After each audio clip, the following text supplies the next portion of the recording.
Well, it's really, really nice to see you as an action heroine. How did you feel about that? I absolutely loved it. I loved all that side of shooting.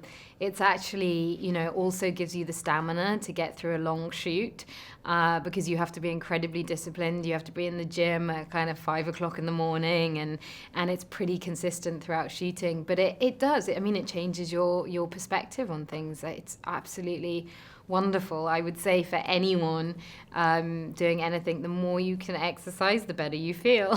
It's just hard getting there sometimes. And there is so many. It's not really not really that many women characters in this universe. It's changing. Yeah, and yours is one of the strongest one. She's a fighter. Do you have anything? Do you feel like you have anything or a lot in common with that character, or you get connected to her? Well, on some level. Yeah, I find I like to find the differences. That's why I like acting, is changing parts of yourself, not only in terms of character, but in terms of physicality, and I do everything to be true to that person. And I think with Jin, it's ultimately that she has a strength, but it's an inner strength. That she has to find, it's not there straight away. When we first meet her, she's kind of a bit all over the place, and she's a bit of a delinquent, and she's upset about what's happened to her family, and slowly we see this woman starting to find a cause and starting to really draw on that inner strength to fight for something she believes in. But to show her, to present her in her complete truth, you need to find your inner something in you that connected to her. How difficult that process for an actor? I found it very easy to connect to her because I felt like she's not superficial. She's not.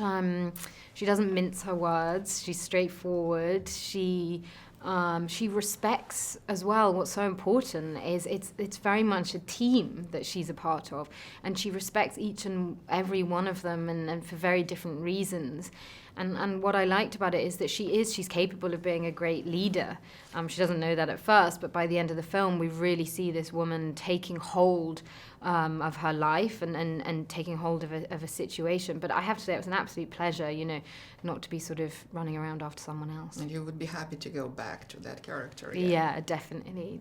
How much you knew about Star Wars before you got involved?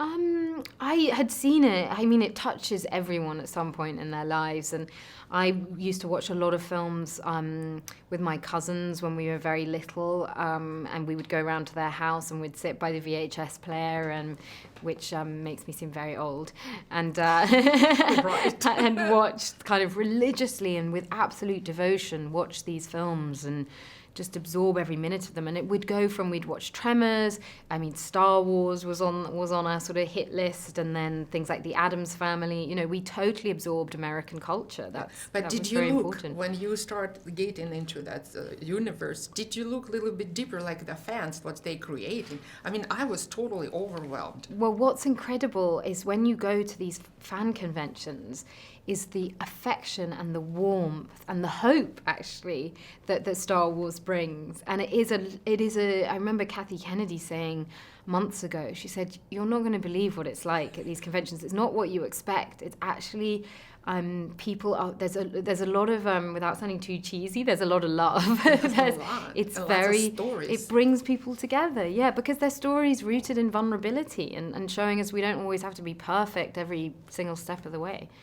Do you enjoy science fiction at all? Or better yet, the universe, the enigma of our existence. Did you ever wanted to go yourself into the space? Oh yeah, definitely. So you go to the Mars? I will be signing up after we finish this conversation. I've always been, like everyone, I think that's why people like Star Wars, is because actually, whoever you are, whatever age, you've looked up at the sky and seen all these stars and thought, what's going on up there? And part of Star Wars is tapping into that kind of childlike wonder. When you work in a movie, which set you prefer? like a green screen versus reality, where it's easier for you to work with your imagination or with the real props? I'd say it doesn't, the size or nothing matters. It is all about the people that you're working with. And 100% the director sets the tone. You know, it always comes from the top. The director sets the tone for everyone. And you can be, it doesn't matter what you're doing. If you're doing it with the wrong people, you're not going to give your best performance. But with the right people in the right, that's, for me, ultimately what it's about. Have you ever thought what foreign actors would add to your performance, or maybe take it off dubbing your in different language? Well, I started off doing radio, so I have great respect for people who use their voices to capture performance. And I've occasionally, you know, throughout the years, I've heard dubbed versions, and it's a very, very particular skill to be able to capture the essence of someone's voice. Would you be interested to hear how you sound in Russian or in Spanish? I'd love to, yeah, definitely.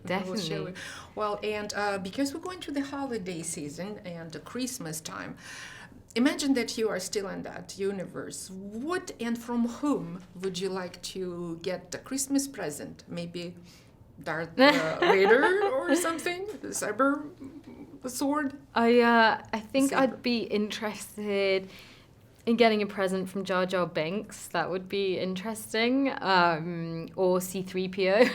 C-3PO. Yeah, okay. yeah. That's the one.